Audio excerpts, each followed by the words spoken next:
हमारा पहला सवाल है देखिए इकोनॉमिक्स में से, जिसमें माइक्रो इकोनॉमिक्स जिसे आप व्यष्टि अर्थशास्त्र कहते हैं, उसमें देखिए पहला इंपॉर्टेंट सवाल आपके एग्जाम में पूछा जाएगा कि व्यष्टि अर्थशास्त्र के अंतर्गत देखिए डैश शामिल। देखिए पहला बात है व्यष्टि मतलब होता है माइक्रो, और माइक्रो मतलब भी वर्ड होता है जो क्या होता है छोटे लेवल पे होता है, जो कम होता है, सीधा बात है।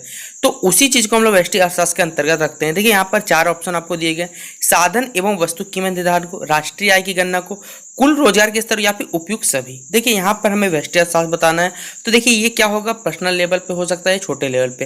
तो देखिए साधन एवं वस्तु कीमत निर्धारण क्या है, ये लोकल लेवल पे, इसलिए उसका ऑप्शन नंबर ए इसका सही जवाब होगा। और ये इंपॉर्टेंट सवाल याद रखिएगा कि व्यष्टि अर्थशास्त्र के बारे में आपको जरूर पूछा जाएगा। अगला सवाल है बच्चों हमारा कि व्यष्टि अर्थशास्त्र के अंतर्गत निम्न में से किसका अध्ययन किया जाता है। देखिए व्यष्टि अर्थशास्त्र ये आपको एग्जाम में पूछा हुआ है, ठीक है, मॉडल सेट सॉल्यूशन में भी ये क्वेश्चन आपको पूछा हुआ है कि व्यष्टि अर्थशास्त्र के अंतर्गत क्या आता है। तो व्यक्तिगत परिवार, व्यक्तिगत फर्म, व्यक्तिगत उद्योग या फिर सभी। देखिए मैंने अभी जस्ट बताया कि व्यक्तिगत मतलब देखिए आपका जो व्यष्टि अर्थशास्त्र है वो पर्सनल लेवल पे काम करता है, इसलिए देखिए ये व्यक्तिगत वर्ड लगा हुआ है, इसलिए ये सारे के सारे ऑप्शन सही। इसका ऑप्शन नंबर डी क्या होगा, ऑप्शन नंबर डी, ये सभी सही होगा, ठीक है। अगला जो हमारा एक इंपॉर्टेंट सवाल है और ये पूछा ही जाएगा आपको एग्जाम में कि किसने कहा है कि अर्थशास्त्र जो है धन का विज्ञान है। ये वर्ड जो किसने कहा याद रखिए, एडम स्मिथ ने। ऑप्शन नंबर 3 एग्जाम में याद करके जाइए, ये सवाल आपसे जरूर पूछा जाएगा, मैं बता देता हूँ। अगला सवाल है हमारा कि वह वक्र जो आर्थिक समस्या को दर्शाता है, ये भी इंपॉर्टेंट सवाल मार्क कर लीजिए जो बता रहा हूँ आपको, ये क्या कहलाता है याद रखिएगा, जो आर्थिक समस्या को दर्शाता है वो कहलाता है उत्पादन संभावना वक्र। और ये इंपॉर्टेंट सवाल मार्क करते चलिए जो करवा रहा हूँ आपको। अगला सवाल है हमारा किसने कहा कि अर्थशास्त्र चयन का विज्ञान है। ये प्रीवियस ईयर क्वेश्चन पेपर में प्लस मॉडल सेट में भी दिया, आपने चेक कर ले जाके। तो अर्थशास्त्र जो चयन का विज्ञान है ये किसने कहा था, रॉबिन्सन ने कहा था। इंपॉर्टेंट सवाल मार्क करते चलिए। सबसे पहले माइक्रो शब्द का प्रयोग सबसे पहले किसने बोला था, तो ये वर्ड जो किसने दिया था याद, कहा था मार्शल ने कहा था।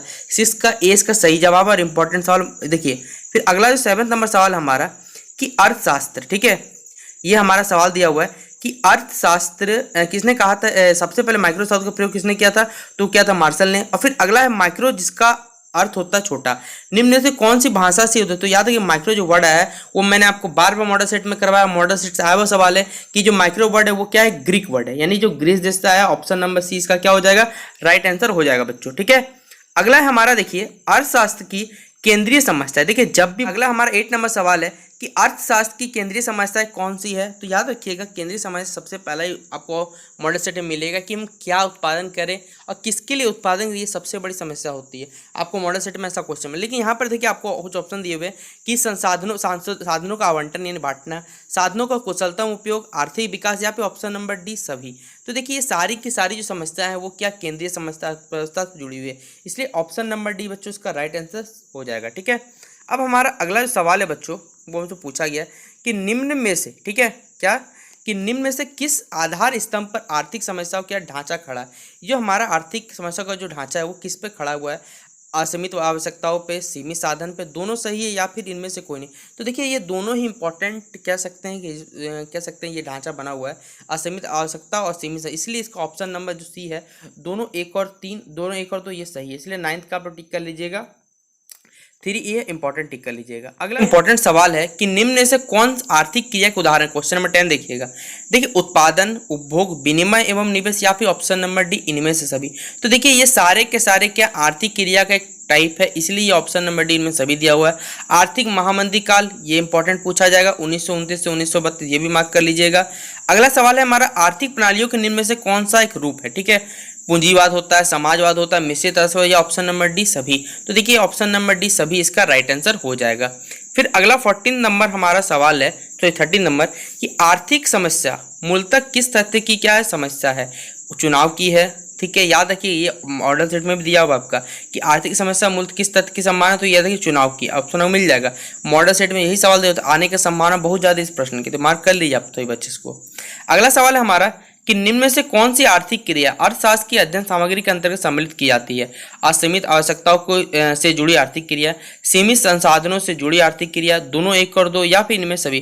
तो देखिए कौन सी आर्थिक क्रिया अर्थशास्त्र की अध्ययन सामग्री के अंतर्गत आती है, कि असीमित वाला और हमारे साधन। देखिए यही सवाल जस्ट अभी हमारा थोड़ा देर पहले ही रिपीट हुआ है, यहाँ पर मैं आपको दिखा देता हूँ। क्वेश्चन नंबर 9 को देखिए, और ये सवाल बस थोड़ा सा बोलने का तरीका क्या होगा यहाँ पर अलग हो गया, लेकिन सवाल वही है, मैं बता देता हूँ।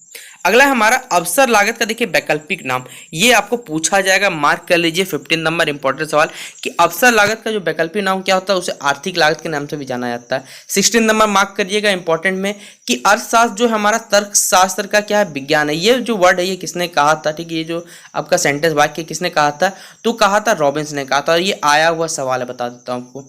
फिर अगला सवाल हमारा मिश्रित अर्थव्यवस्था में केंद्रीय समस्या का हल होता है, वो कैसा होता है, ठीक है, आर्थिक नियोजन द्वारा, और ये भी आया हुआ सवाल है, मूल्य तंत्र द्वारा, 1 और 2 दोनों में, या फिर ऑप्शन नंबर डी इनमें से कोई नहीं। तो देखिए मिश्रित अर्थव्यवस्था में ये केंद्रीय हल दोनों ही दोनों है, इसलिए ऑप्शन नंबर 3 इसका राइट आंसर हो जाएगा। अगला सवाल है हमारा 18 नंबर कि व्यष्टि अर्थशास्त्र की शाखाएं देखिए कौन सी, ब्रांच क्या क्या होता है, वस्तु कीमत निर्धारण, साधारण साधन कीमत निर्धारण, आर्थिक कल्याण, ऑप्शन नंबर डी इनमें सभी।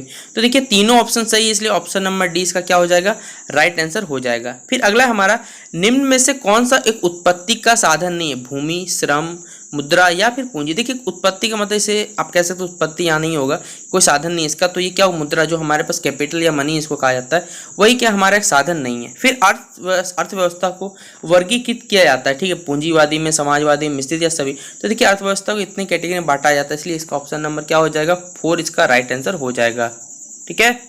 अगला हमारा 21 नंबर सवाल है कि साधन की प्रमुख विशेषताएं कौन कौन सी है। देखिए ये इंपॉर्टेंट, इसे छोड़ सकते हैं आप, कि यह मानव आवश्यकताओं की तुलना में क्या सीमित है, इसका वैकल्पिक प्रयोग संभव है, या फिर दोनों, या फिर इनमें से कोई नहीं। तो देखिए साधन की मुख्य विशेषता क्या है, ये दोनों ही मानव आवश्यकताओं की तुलना में क्या होती है, सीमित होती है, या सीमित है, इसका वैकल्पिक योग संभव है, इसलिए ऑप्शन नंबर 3 इसका क्या हो जाएगा, राइट आंसर हो जाएगा, ठीक है।